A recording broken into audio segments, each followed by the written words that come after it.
Welcome back to Meeke. It's time for, it's my favorite segment.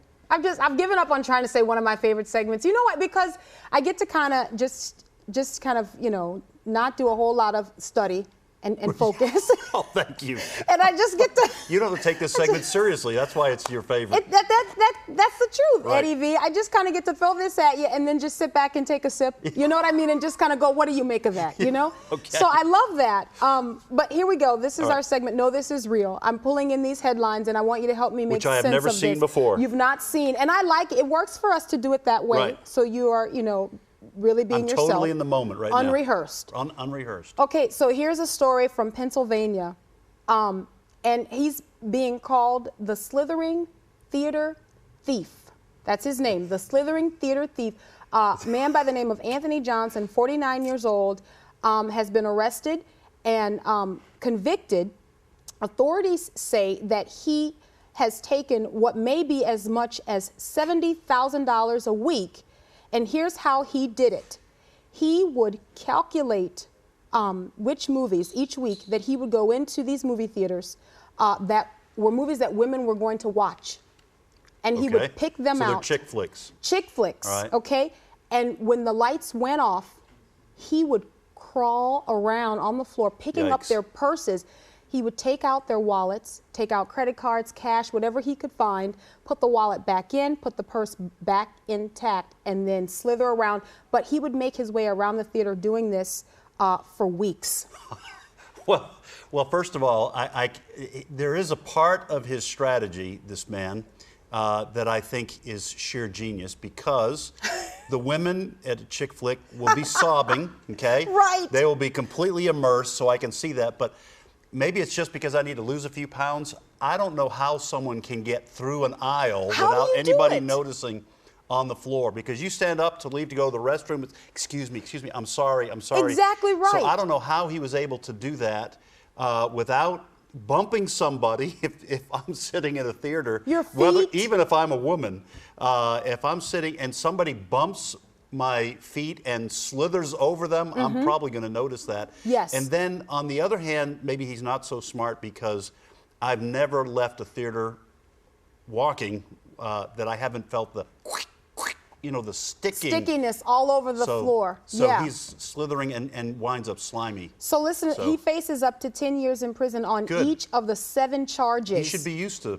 There you go. He's going to hear a lot of stickiness on the floor there because it's not going to be a good situation for him. But he's $70,000 a week? $70,000 per week. He was stealing things like iPads or iPods and sunglasses and then reselling them and taking credit cards and stuff like that. But here's the deal. He had an accomplice. He had someone working with him to help him, I guess, case the joint. I'm going to use my criminal language. Now, that's the smart guy. You know, Not that I'm advocating crime, okay? No. But that's the smart guy. I'll tell you which theater to go. You slide around on the sticky floor and steal stuff. And then he gave him up, making him even smarter. He ratted him out. So anyway, I guess crime doesn't pay. You know what does pay? To be a pedicab operator in New York. You like that transition? A petty? Pedicab? What do they call them? Pedicabs. They're these little cars that people drive like bikes that you can ride in the back. Pedicab. Kind of like a rickshaw in the ancient Southeast or whatever, Asia? Yeah. Somebody drives you in Yeah, those? in a bike. Wow. You know, like pedaling. I've never heard of it. Pedaling. Okay. Yeah, me neither. On the sidewalk or No, on the street? We have them in New Orleans, which is where I'm from, and I've seen them. But on the street, you know, it's a bike, kind of like a tricycle-looking thing, and it's got, you know, a place, and you can sit. And so, cabbies, petty cabbies, make money this way. They give people rides around New York City and even in New Orleans. Well, here's the problem. A few months ago, in New York City, a couple from Texas wanted to get a ride in one of these things. Okay. Do you want to know what their bill was once they got out? No. $442. I said I didn't want to know. Well, I'm going to tell you, Ed. $442. $442. Oh, because they went all the way from New York back to Texas. I can see. That's what you would think. No, here is the issue. Because there's no law in place to watch or to give, what's the word I'm looking for, oversight to these no pedicab. regulations. No regulation. That's what I'm looking for these pedicab operators. So they're free to charge whatever they want as long as it's posted on the side of the little bicycle thing. Oh, my goodness. Okay? But now here's the problem. here's what's, and I'm going to read this because I want to get it right, what's posted on the site. So imagine you and Diane, your lovely wife, who's here today. Hey, Diane. Yes. So imagine you and your lovely wife are in New York City. You want to ride in the pedicab, right? First of all, my wife would say, no, we're not riding in the pedicab. I want a real cab. I want a real cab. Okay, but go ahead. Spring for a real cab, Vitagliano. So here's what's on the side of the thing. Initial charge of $5 plus $1 or $2 per short block and $3 or $4 or possibly $5 per long block, okay? And that's per person. Wow. So you've got to be a genius to discern what you're going to pay by the time you get out of the pedicab or whatever they call it. But here's the deal. If you're taking someone out on a date, even if it's you, are you going to really get the details of how much it's going to cost and appear to be a cheapskate? After reading this story, I would. Well, first of all, let me say my wife doesn't let me date. So. Well, I mean, you're taking her. So if I was taking her, she knows I'm cheap. But I see it in a theoretical sense. If I was a single man, not that I want to be, but if I was a single man, that is a trap. Yeah. That would be a trap because you're going to haggle with the guy. First of all, you're going to talk your date into getting into a cab where a guy's pedaling up the street. So, excuse me, I didn't mean to spit on you.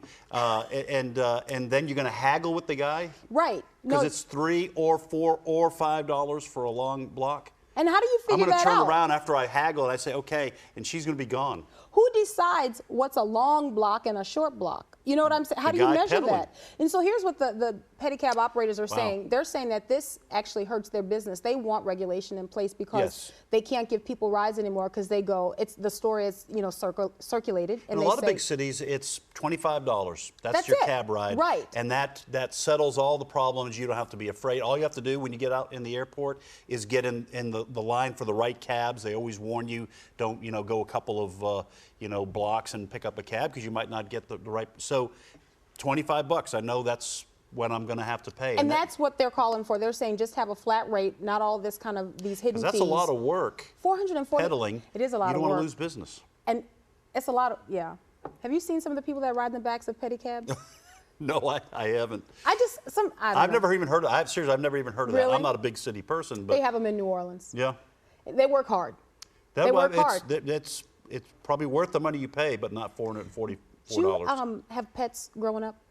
Yes. Yeah. Do you ever have a pet turtle?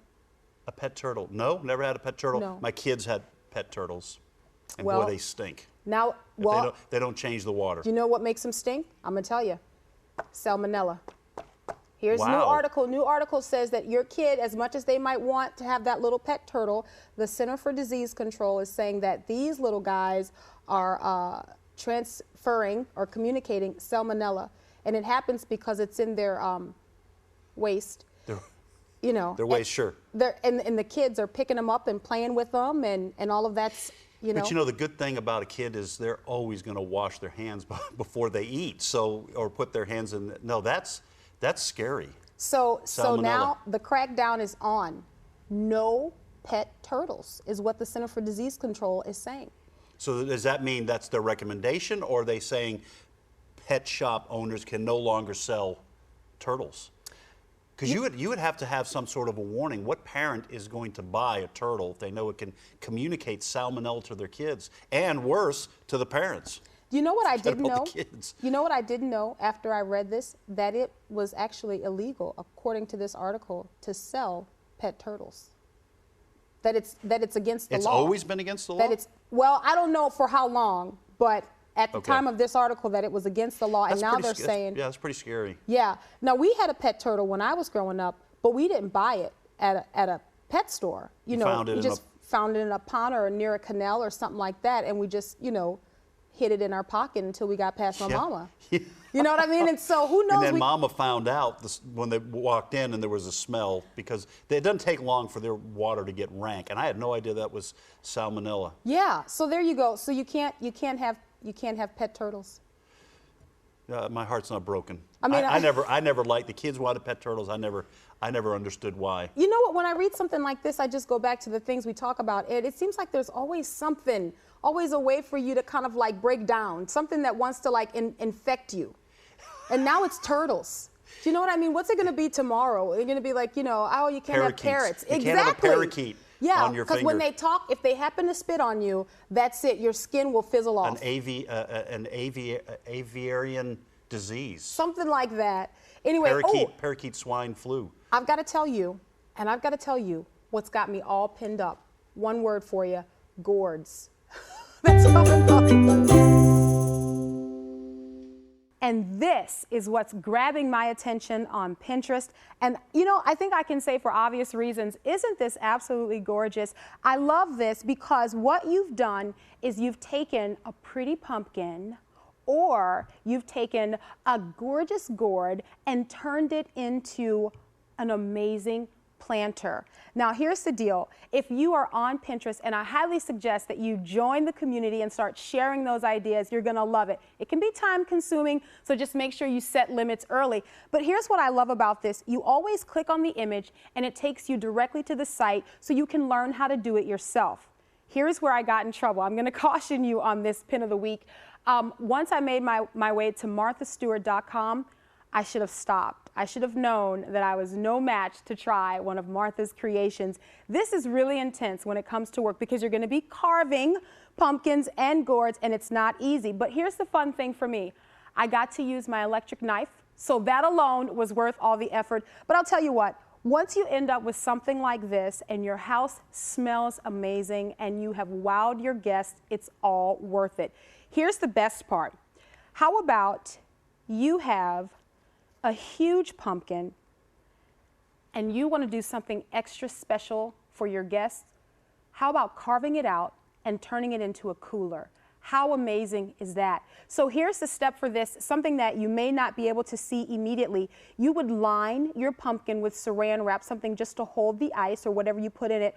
Or if you have a huge glass bowl, you could take that glass bowl and set it right in this pumpkin and then make it a punch bowl or a cider bowl or something like that. Your guests are gonna love this, that you went through the extra steps to make that evening special and the extra work, because it is a little bit of work, but it's worth it in the end. Again, Pinterest.com. You can follow me. I'm Meeke Addison. I'd love to keep up with you and what's grabbing your attention. And if you miss anything that you hear on Meeke, you can also go to Meeke.org. I'll have a link to my Pinterest page where you can keep an eye on what's got me all pinned up. When we come back, we're going to be talking to Steve Drury and Tom Veely of New Beginnings International Adoption and Family Services, because we're talking about adoption. It's what God did for me, it's what God did for you, and it's what families are doing for kids every day in America. Make sure you don't miss it. We'll be back in just a little bit, so don't go anywhere. I always had something in my heart to foster and adopt. And it was just something God put there. But we don't see that because we've got this media thing in mind that an adopted child, there's automatically something wrong, he's not quite clicking. He's gonna make a way for you. He's gonna help you live the life that he has for you, not the life that you planned for yourself. Should white families adopt black babies?